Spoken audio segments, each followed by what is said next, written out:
जय श्री कृष्णा, राधे राधे। आप सभी को स्कंद षष्ठी व्रत की हार्दिक शुभकामनाएं।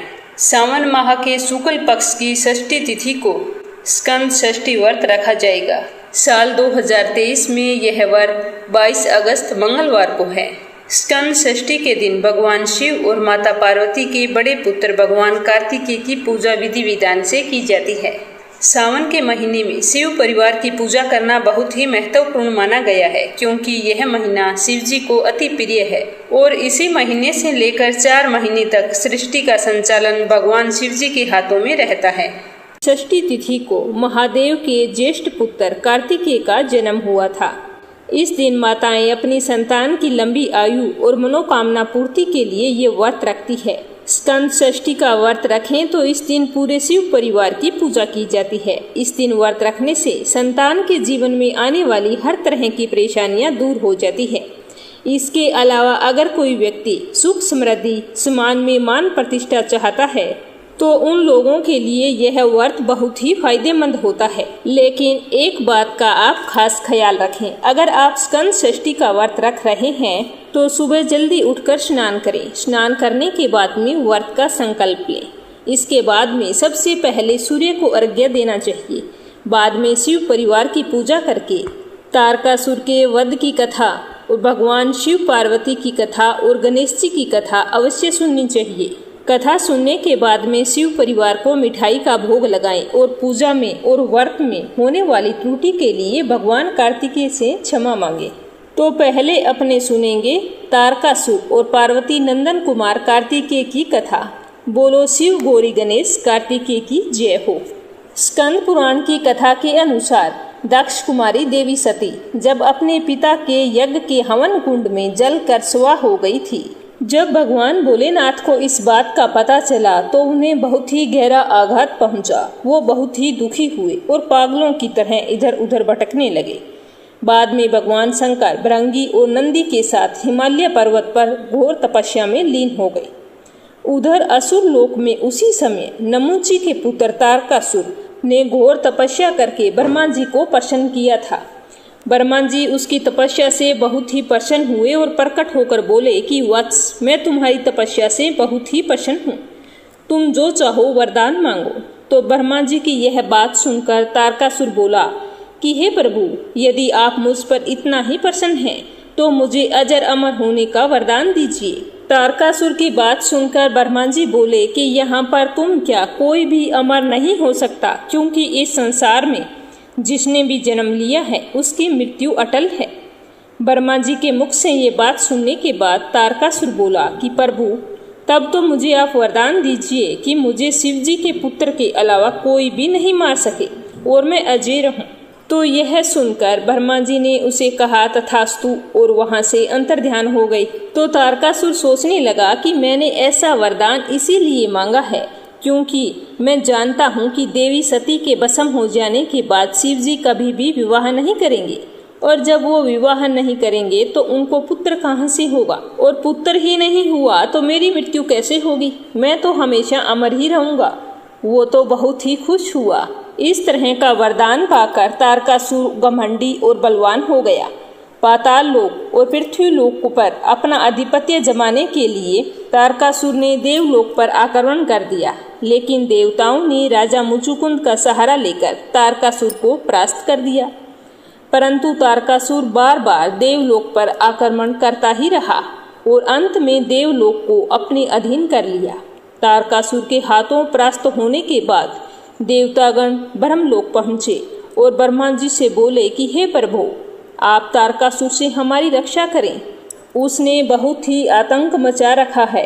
देवताओं के इतना बोलते ही वहां पर आकाशवाणी हुई कि देवताओं, तुम जितनी जल्दी हो सके पर्वतराज हिमालय के पास जाओ, वही तुम्हारी समस्या का समाधान कर सकते हैं।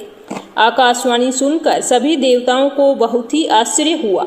सारे देवतागण बृहस्पति देव के नेतृत्व में पर्वतराज हिमालय के पास पहुँचे। वहां पहुंचकर उन्होंने हिमालय से कहा कि महाभाग हिमालय, तुम समस्त पर्वतों के स्वामी हो। यक्ष और गंधर्व तुम्हारा सेवन करते हैं। हम तुमसे कुछ निवेदन करने आए हैं। तुम्हें हमारा निवेदन स्वीकार करना होगा। तुम्हें देवताओं की बात माननी चाहिए। तब पर्वत श्रेष्ठ हिमवान ने हंसते हुए कहा कि देवताओं, मैं तो अचल हूँ, चल फिर नहीं सकता। ऐसी दशा में मैं आप लोगों के किस काम आ सकता हूँ। तब देवताओं ने कहा कि तारकासुर के वध के लिए तुम्हारी मदद चाहिए। यह सुनकर हिमालय ने कहा कि यदि तारकासुर के संहार में मेरी सहायता की आवश्यकता है तो मैं पूछता हूँ कि किस प्रकार आप लोग तारकासुर का वध करना चाहते हैं और मैं आपकी क्या सहायता करूं। आप जल्दी बताइए, मैं आपकी मदद जरूर करूंगा। तो इस तरह की बात सुनकर देवताओं ने आकाशवाणी द्वारा कही हुई सारी बातें कह सुनाई। तो सुनकर हिमवान ने कहा कि जब शिवजी के बुद्धिमान पुत्र द्वारा ही तारकासुर का वध होने वाला है, तब देवताओं के सब कार्य शुभ हो और आकाशवाणी कही हुई बात सच निकले। इसके लिए आप लोगों को विशेष यत्न करना चाहिए। तो फिर देवताओं ने कहा कि गिरिजराज, आप देवताओं का कार्य सिद्ध करने के उद्देश्य से भगवान शंकर के विवाह के लिए स्वयं ही एक कन्या उत्पन्न करें। यह सुनकर हिमवान अपनी पत्नी मैना से बोले कि सुमुखी, तुम्हें एक श्रेष्ठ कन्या उत्पन्न करनी चाहिए। तो हिमवान की यह बात सुनकर मैना ने हंसते हुए कहा कि स्वामी, मैंने आपकी बात सुन ली, परंतु कन्या स्त्रियों को शोक में डालने वाली होती है।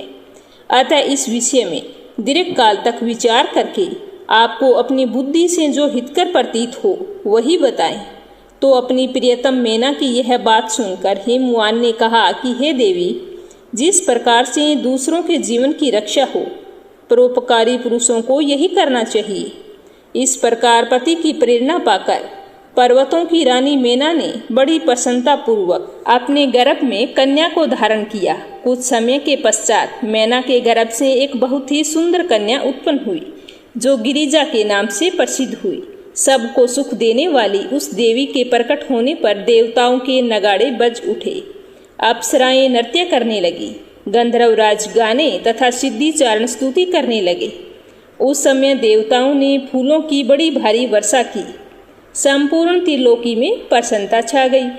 महासती गिरिजा का जब जन्म हुआ, उस समय दैत्यों के मन में भय समा गया और देवता, महर्षि तथा सिद्धगण बड़े ही खुश हुए।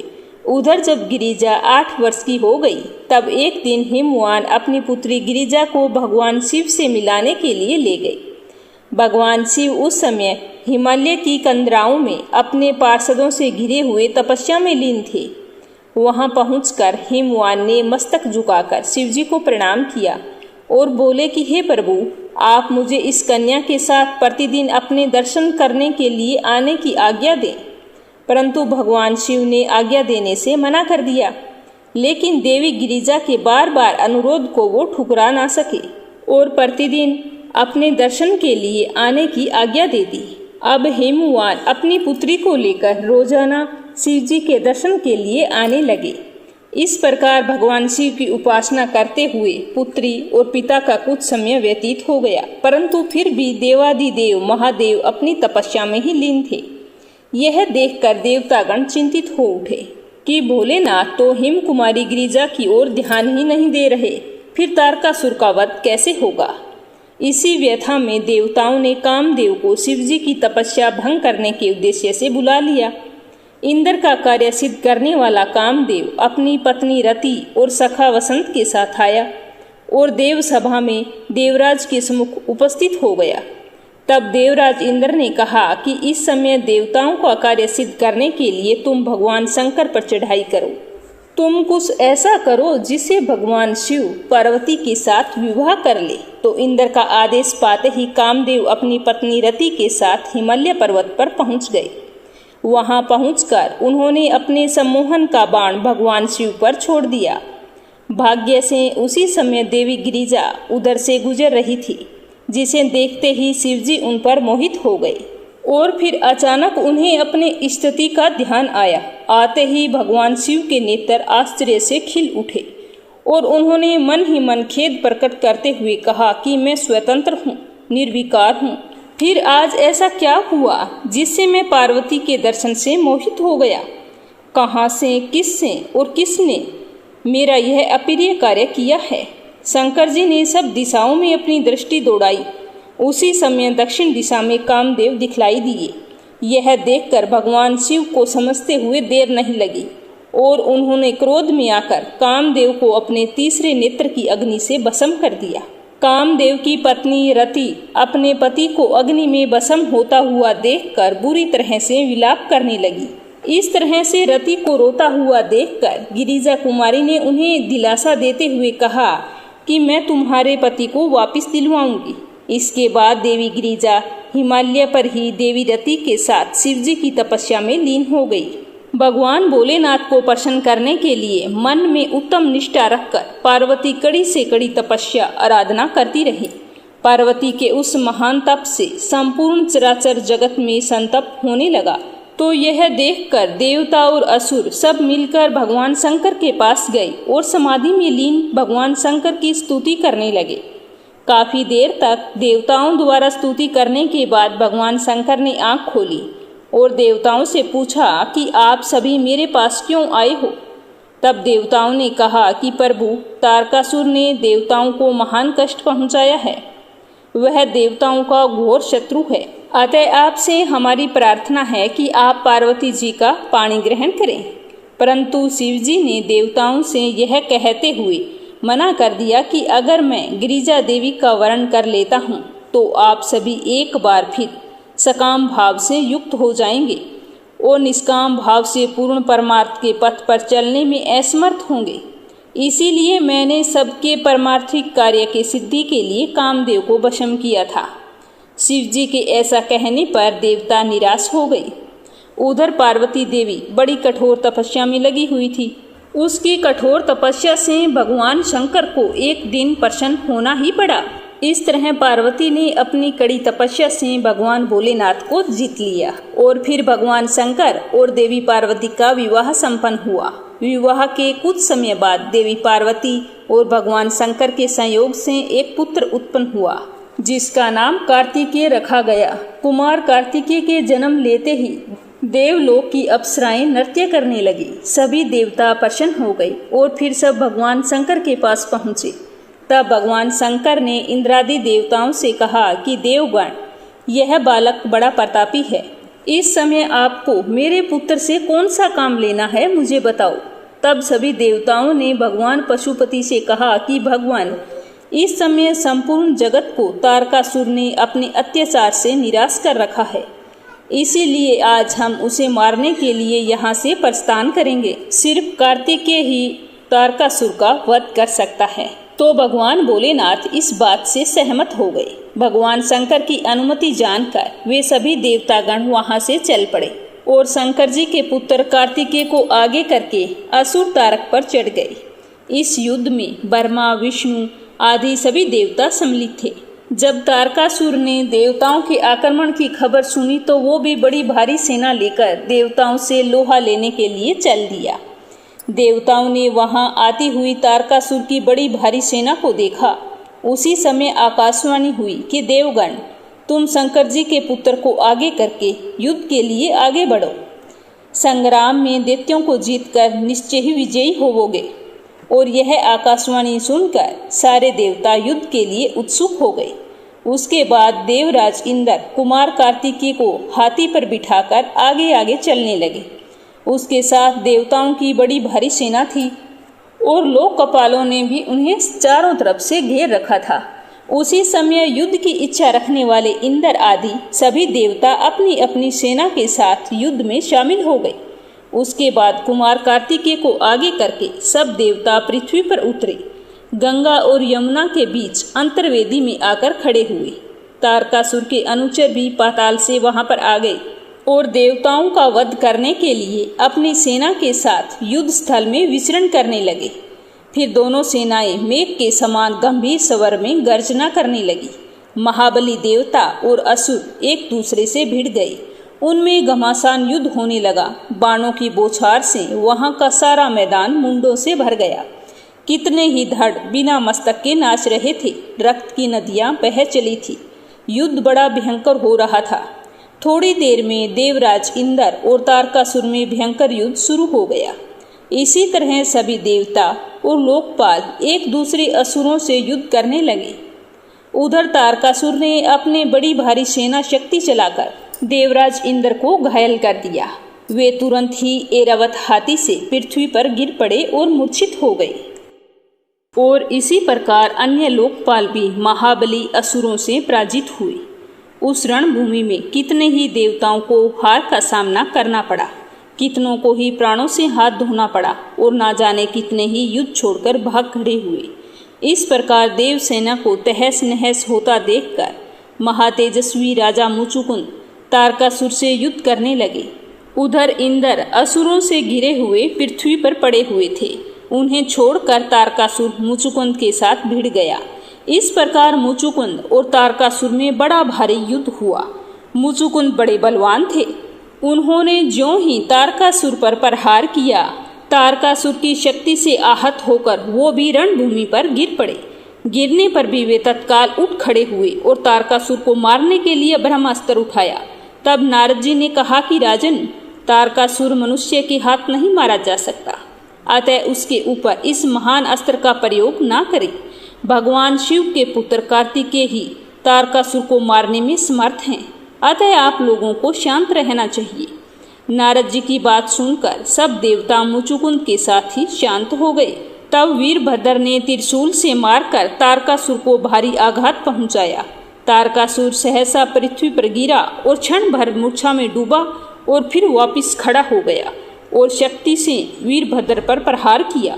भगवान शिव के सेवक महाबली वीरभद्र ने भी भयानक त्रिशूल से तारकासुर को पुनः चोट पहुंचाई। इस तरह वे एक दूसरे को मारने लगे। इसके बाद अपनी सेना को तितर बितर होता देख तारकासुर ने 10,000 भुजाएं प्रकट की। सिंह पर सवार होकर रणभूमि में देवताओं का संहार करना शुरू कर दिया। उसने शिव के बहुत से गणों को भी मार गिराया। ऐसा लग रहा था कि मानो वह तीनों लोगों का संहार कर डालेगा। इस प्रकार उस रण क्षेत्र में जब भगवान शिव के पार्षद मारे जाने लगे, तब भगवान विष्णु ने शंकर जी के प्रिय पुत्र कुमार कार्तिकेय से हंसकर कहा कि हे कृतिका नंदन, तुम्हारे सिवा कोई दूसरा ऐसा वीर नहीं जो इस पापी तारकासुर का वध कर सके, अतः तुम्हें ही इसका संहार करना चाहिए। तब कुमार कार्तिकेय ने भगवान विष्णु से कहा कि भगवान, यहाँ कौन अपने हैं और कौन पराये हैं, इसका मुझे ज्ञान भी नहीं है। यह सुनकर देवर्षि नारद ने कहा कि हे कुमार, तुम भगवान शंकर के अंश से उत्पन्न हुए हो, इस जगत के रक्षक और स्वामी हो। देवताओं को सबसे बढ़कर सहारा देने वाले इस समय तुम ही हो। वीरवर तारकासुर ने पहले बड़ी उग्र तपस्या की थी, उसी के प्रभाव से उसने देवताओं पर विजय पाई है, स्वर्ग लोक को जीत लिया है और अजेयता प्राप्त कर ली है। उस दुरात्मा ने इंद्र और लोकपालों को भी परास्त किया है तथा तीनों लोक अपने अधिकार में कर लिए हैं। वह धर्मात्माओं को सताने वाला है, अतः तुम्हें उसका वध अवश्य करना चाहिए। आज तुम ही रक्षक होकर सबका कल्याण करो। नारद जी की बात सुनकर कार्तिकेय बड़े जोर से हंसने लगे और विमान से उतरकर पैदल चलने लगे। अपने हाथ में अत्यंत प्रभावशाली शक्ति लेकर जब वे रणभूमि में पैदल ही दौड़ने लगे, तब उस समय उस बालक को आते देखकर तारकासुर कहने लगे कि यह कुमार बड़े बड़े दैत्यों का संहार करने वाला है, अतः इसके साथ युद्ध मैं ही करूँगा। यह कहकर दुरात्मा तारकासुर कुमार से युद्ध करने के लिए आगे बढ़े। उसने एक अद्भुत शक्ति हाथ में ले ली। इतने में ही शत्रुओं का नाश करने वाले महाबली वीरभद्र उठकर खड़े हो गए। उन्होंने एक चमकते हुए त्रिशूल से जब तारकासुर को मार डालने का विचार किया, उसी समय कुमार कार्तिकेय ने उन्हें मना करते हुए कहा, तुम इसका वध ना करो। उसके बाद कुमार कार्तिकेय एक शक्ति लेकर तारकासुर का वध करने के लिए आगे बढ़े। फिर तारकासुर और कुमार कार्तिकेय में बड़ा ही भयानक संग्राम युद्ध छिड़ गया। दोनों हाथों में शक्ति लिए एक दूसरे पर प्रहार कर रहे थे, परंतु दोनों की शक्ति आपस में टकराकर नष्ट हो जाती। उधर कुमार कार्तिकेय को उत्साहपूर्वक युद्ध करता हुआ देखकर देवता गंधर्व सारे आपस में बातें करने लगे कि पता नहीं इस युद्ध में किसकी विजय होगी। उसी समय आकाशवाणी हुई कि हे देवताओं, आज कुमार कार्तिकेय तारकासुर को अवश्य मार डालेंगे। तुम सब लोग चिंता ना करो, सुखपूर्वक स्वर्ग लोक में स्थित रहो। आकाश में प्रकट हुई इस देववाणी को कुमार कार्तिकेय ने भी सुना। सुनकर उस भयानक दैत्य को मार डालने का निश्चय किया। उसके बाद कुमार ने तारकासुर की छाती पर शक्ति से प्रहार किया, परंतु देवराज तारक ने उस प्रहार की कोई परवाह नहीं की और स्वयं क्रोध में आकर अपनी शक्ति से कुमार पर आघात किया। उस प्रहार से शंकर नंदन कार्तिकेय मूर्छित हो गई। कुछ देर बाद कार्तिकेय ने मतवाला सिंह जैसे हाथी पर झपटता है, उसी प्रकार प्रतापी कुमार ने तारकासुर पर गहरा प्रहार किया। उस समय वायु की गति कुंठित हो गई, सूर्य का प्रकाश मंद पड़ गया, पर्वतों और वनों सहित समूची पृथ्वी डगमगाने लगी। तब कुमार कार्तिकेय ने सभी को धीरज बंधाते हुए कहा कि आप लोग खेद और चिंता ना करें, आप मैं सबके सामने आज ही इस महापापी दैत्य का वध करूंगा। इस प्रकार सभी को आश्वासन देकर कुमार कार्तिकेय ने मन ही मन अपने पिता और माता को प्रणाम किया। फिर हाथ में शक्ति लेकर दैत्यराज तारक पर बड़े वेग से प्रहार किया। शक्ति का आघात होते ही असुरों का स्वामी तारकासुर सहसा धराशायी होकर गिर पड़ा। वज्र के मारे हुए पर्वत की भांति उसका अंग अंग चूर हो गया। कुमार कार्तिकेय के द्वारा तारकासुर बलपूर्वक मार दिया गया। दैत्यराज के वध के पश्चात देवता, ऋषि, मुनि, गंधर्व आदि सहित तीनों लोकों के प्राणी पार्वती नंदन कुमार कार्तिकेय की स्तुति करने लगे। उसके बाद भगवान शंकर और देवी पार्वती वहां पर आ पहुंचे। उन्होंने अपने पुत्र को गोद में बिठाकर पूर्ण संतोष दिया। इस तरह शिव पार्वती के पुत्र कार्तिकेय ने देवताओं को तारकासुर के आतंक से मुक्ति दिलाई। दूसरी कहानी सुनते हैं बेलपत्र की, जो स्कंद पुराण में वर्णित है। एक बार माता पार्वती जी के पसीने की बूंदें मंदराचल पर्वत पर गिर गई और उससे बेल का पेड़ निकल आया। माना जाता है कि माता पार्वती के पसीने से बेल के पेड़ की उत्पत्ति हुई और इस पेड़ में माता पार्वती के सारे रूप बसते हैं। बेल वृक्ष की जड़ में गिरिजा का स्वरूप है, इसके तनों में महेश्वरी का स्वरूप है और पत्तियों में माँ पार्वती स्वयं रहती है। फलों में कात्यायनी स्वरूप व फूलों में गौरी स्वरूप निवास करता है। इस सभी स्वरूपों के अलावा माँ लक्ष्मी का रूप समस्त वृक्ष में निवास करता है। बेलपत्र में माता पार्वती का प्रतिबिंब होने के कारण इसे भगवान शिव पर चढ़ाया जाता है। भगवान शिव पर बेलपत्र चढ़ाने से भगवान भोलेनाथ प्रसन्न होते हैं और अपने भक्तों की मनोकामनाएं पूर्ण करते हैं। जो व्यक्ति किसी तीर्थ स्थान पर नहीं जा सकता है तो वह सावन के महीने में पूरी श्रद्धा से बेलपत्र के मूल भाग की पूजा करे और उसमें जल अर्पित करे तो उसे सभी तीर्थ स्थानों के दर्शन का पुण्य फल मिलता है। नारद जी ने एक बार भगवान भोलेनाथ की स्तुति करके पूछा कि आपको प्रसन्न करने के लिए सबसे सरल और उत्तम उपाय क्या है। हे त्रिलोकीनाथ, आप तो निर्विकार हैं और निष्काम हैं, आप सहज ही प्रसन्न हो जाते हैं। फिर भी मेरी जानने की इच्छा है कि आपको प्रिय क्या है। तो नारद जी की बात सुनकर शिव जी बोले कि हे नारद, वैसे तो मुझे भक्त के भाव सबसे अधिक प्रिय है। जो भी श्रद्धा भाव से सच्चे मन से याद करता है तो मैं बहुत ही खुश हो जाता हूँ। फिर भी आपने पूछा है तो मैं बताता हूँ कि मुझे जल के साथ साथ बेलपत्र बहुत ही प्रिय हैं। जो अखंड बेलपत्र मुझे श्रद्धा से अर्पित करते हैं मैं उन्हें अपने लोक में स्थान देता हूँ। तो भगवान भोलेनाथ से ऐसे वचन सुनकर नारद जी भगवान शंकर और माता पार्वती जी की वंदना करके अपने लोक को लौट गए। उनके जाने के पश्चात पार्वती जी ने शिव जी से पूछा कि हे प्रभु, मेरी यह जानने की बड़ी ही इच्छा है कि आपको बेलपत्र इतने प्रिय क्यों हैं। कृपया करके आप मेरी जिज्ञासा को शांत करें। तो पार्वती जी की बात सुनकर शिव जी बोले कि हे पार्वती, बेल के पत्ते मेरी जटा के समान हैं। उसके त्रिपत्र यानी कि 3 पत्ते होते हैं जुड़े हुए, वो ऋग्वेद, यजुर्वेद और सामवेद हैं। शाखाएं समस्त शास्त्र का स्वरूप है। बेलपत्र को आप पृथ्वी का कल्प वृक्ष समझें, जो ब्रह्मा, विष्णु और महेश का समस्त स्वरूप है। स्वयं महालक्ष्मी ने शैल पर्वत पर बेलपत्र के रूप में जन्म लिया था। तो पार्वती जी ने जैसे ही यह सुना तो वो तो कौतूहल में पड़ गई और पूछा कि देवी लक्ष्मी ने आखिर बेल वृक्ष का रूप क्यों लिया।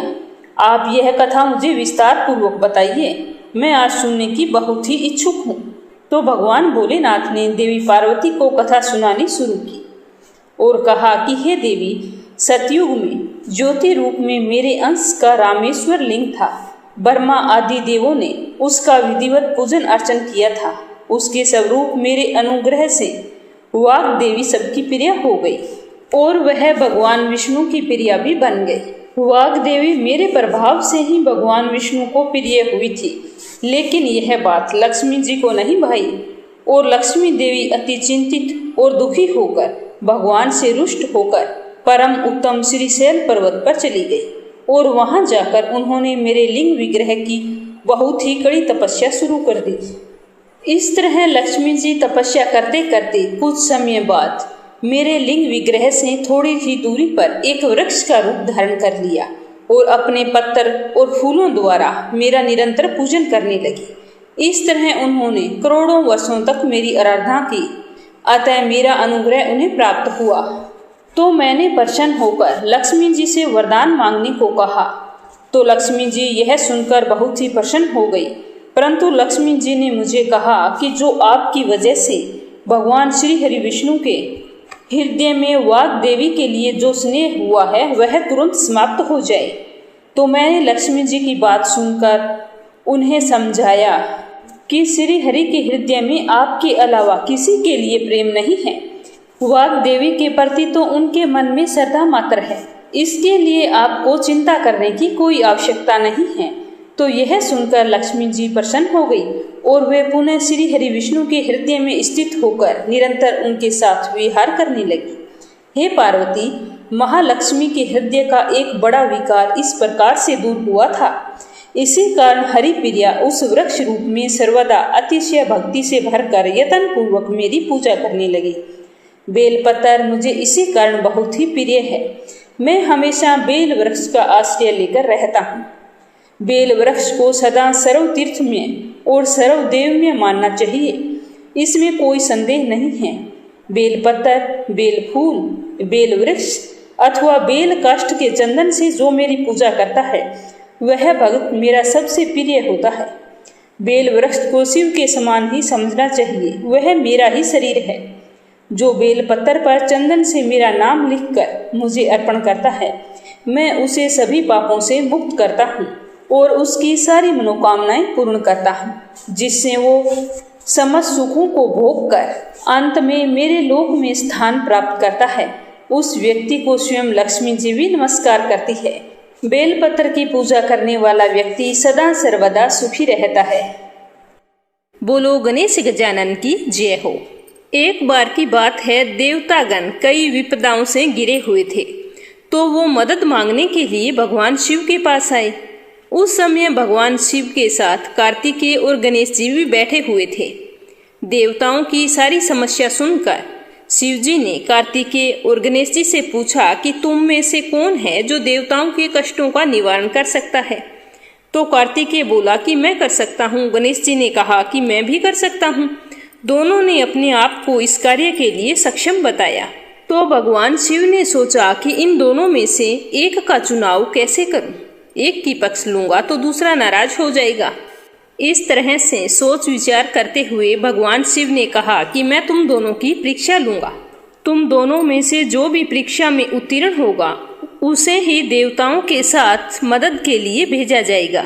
जैसे ही शिवजी ने यह बात कही, कार्तिकेय अपनी सवारी मोर पर बैठकर पृथ्वी की परिक्रमा करने के लिए चले गए, परंतु गणेश जी वहीं पर खड़े रहे और सोचने लगे कि वह तो मूषक की मदद से पूरे पृथ्वी का चक्कर कैसे लगा सकेगा। अगर मैं मूषक को लेकर पृथ्वी की परिक्रमा करने के लिए जाऊंगा तो अवश्य मैं ही हारूंगा। उसी समय गणेश जी के मन में एक उपाय आया, तो अपने पिताजी शिवजी और माता पार्वती के पास गए और उनकी 7 बार परिक्रमा करके वापस अपनी जगह पर आकर खड़े हो गए। कुछ समय बाद कार्तिकेय पृथ्वी का पूरा चक्कर लगाकर पहुंचे और कहने लगे कि मैं ही विजेता हूँ। आप पिताश्री मुझे आज्ञा दीजिए कि मैं देवताओं की मदद के लिए जाऊं। तभी शिवजी ने गणेश जी की ओर देखा और उनसे प्रश्न किया कि गणेश, तुम पृथ्वी की परिक्रमा करने के लिए क्यों नहीं गए? तो गणेश जी ने कहा कि माँ पिताजी में ही तो पूरा संसार बसा है। चाहे मैं पृथ्वी की परिक्रमा करूं या अपने माँ बाप की करूं, एक ही बात है। यह सुनकर शिव जी बहुत ही खुश हुए और उन्होंने गणेश जी को सभी देवताओं की मुश्किल दूर करने के लिए भेज दिया। साथ ही शिव जी ने गणेश जी को यह आशीर्वाद दिया भी जो भी व्यक्ति पूजा पाठ में और व्रत में तुम्हें सबसे पहले याद करेगा, उसकी मनोकामना अवश्य पूर्ण होंगी, उसके सारे दुख दूर होंगे और उसे अपार सुखों की प्राप्ति होगी। इस तरह गणेश जी को एक बार फिर से भगवान शिव का आशीर्वाद प्राप्त हुआ। लप्सी और तपसी की कहानी। एक लप्सी था, एक तपसी था। तपसी हमेशा भगवान की तपस्या करता था, लेकिन उसे चोरी करने की आदत थी। लप्सी हमेशा सवा सेर की लापसी बनाता और पहले भगवान को भोग लगाता, उसके बाद में स्वयं भोजन करता। दोनों भाइयों का यही नियम था। तो एक दिन कोई बात को लेकर दोनों में कहा सुनी हो गई। तो तपसी बोला कि मैं रोजाना भगवान की तपस्या करता हूँ, इसीलिए मैं बड़ा हूँ। तो लप्सी बोला कि मैं रोज भगवान को सवा सेर लापसी का भोग लगाता हूँ, इसीलिए मैं बड़ा हूँ। ऐसा कहते हुए दोनों जोर जोर से लड़ने लगे। तभी वहां से नारद जी गुजर रहे थे। दोनों को लड़ता हुआ देखकर वहां आए और उनसे पूछा कि तुम दोनों लड़ क्यों रहे हो। तो दोनों ने अपने आप को बड़ा बताया और साथ में बड़ा होने का कारण भी बताया। तो नारद जी बोले कि मैं तुम्हारा फैसला कर दूंगा, कल आऊंगा, बता दूंगा भी कौन बड़ा है। दूसरे दिन लप्सी और तपसी नहाकर अपनी रोज की भक्ति करने आए। तो नारद जी ने छुपकर 1.25 करोड़ की एक एक अंगूठी उन दोनों के आगे रख दी। जैसे ही भक्ति करते हुए तपसी की नजर उस अंगूठी पर पड़ी तो उसने चुपचाप से उठाई और अपने पैर के नीचे दबा ली। लप्सी की नजर अंगूठी पर पड़ी, लेकिन उसने ध्यान नहीं दिया। उसने पहले भगवान को भोग लगाया और फिर स्वयं भोजन करने के लिए बैठ गया। थोड़ी देर बाद नारद जी सामने आए तो दोनों ने पूछा कि अब बताओ हम में से कौन बड़ा है। तो नारद जी ने तपसी से खड़ा होने के लिए कहा। तो वो खड़ा हुआ तो उसके पैर के नीचे दबी हुई अंगूठी दिखाई दी। तो नारद जी ने तपसी से कहा, तपस्या तो तुम करते हो, इतनी तपस्या करने के बाद भी तुम्हारी चोरी करने की आदत नहीं गई। ये अंगूठी मैंने ही तुम दोनों के आगे रखी थी। मैं ये देखना चाहता था कि तुम दोनों में से किन के मन में लालच है। तो तूने तो अंगूठी दिखाई पड़ते ही झट से अपने पैर के नीचे दबा ली। लेकिन लप्सी का ध्यान अंगूठी पर जाने के बाद भी लप्सी ने अंगूठी को ना ही उठाया और ना ही ध्यान किया। उसने सिर्फ अपने भगवान जी में ही ध्यान रखा, उन्हें भोग लगाया और बाद में स्वयं भोजन करने लगा। इसीलिए लप्सी बड़ा है और तुम्हें तुम्हारी तपस्या का कोई भी फल नहीं मिलने वाला। जितनी चाहे मर्जी तुम तपस्या कर लो, तुम्हें इसका कोई भी फल नहीं मिलेगा। तो तपसी को यह सुनकर बहुत ही दुख हुआ और वह शर्मिंदा होकर नारद जी से माफी मांगने लगा और कहने लगा कि आज तक की मेरी गलती माफ करो और मुझे बताओ कि मुझे मेरी तपस्या का फल कैसे मिलेगा। आज के बाद कभी भी मैं चोरी नहीं करूंगा। तो नारद जी ने कहा कि यदि कोई गाय और कुत्ते की रोटी नहीं बनाएगा तो उसका फल तुझे मिलेगा। यदि कोई आदमी ब्राह्मण को भोजन करवाकर उसे दक्षिणा नहीं देगा तो उसका फल भी तुझे ही मिलेगा। अगर किसी को सूट, तीवल, साड़ी अगर हम देते हैं, उसके ऊपर अगर भेंट स्वरूप कुछ रुपए नहीं देंगे तो उसका फल भी तुझे ही मिलेगा। अगर कोई व्यक्ति दिए से दिया जलाएगा तो उसका फल भी तुझे ही मिलेगा। अगर कोई औरत आंगन लीपकर चौका नहीं लीपेगी तो उसका फल भी तुझे ही मिलेगा। यदि कोई व्रत कथा में सारी कहानी सुन ले लेकिन तुम्हारी कहानी ना सुने तो उसका फल भी तुझे ही मिलेगा। उसी दिन से हर व्रत कथा और कहानी के साथ लप्सी तपसी की कहानी कही और सुनी जाती है। तो ये थी स्कंद षष्ठी व्रत कथा। कुमार कार्तिकेय आपकी सारी मनोकामनाएं पूरी करे। हे शिव गौरी गणेश कार्तिकेय, कथा कहने में और सुनने में अगर कोई भूल चूक हो गई हो तो क्षमा करना और अपने भक्तों पर अपनी कृपा दृष्टि बनाए रखना। जय श्री कृष्णा। राधे राधे।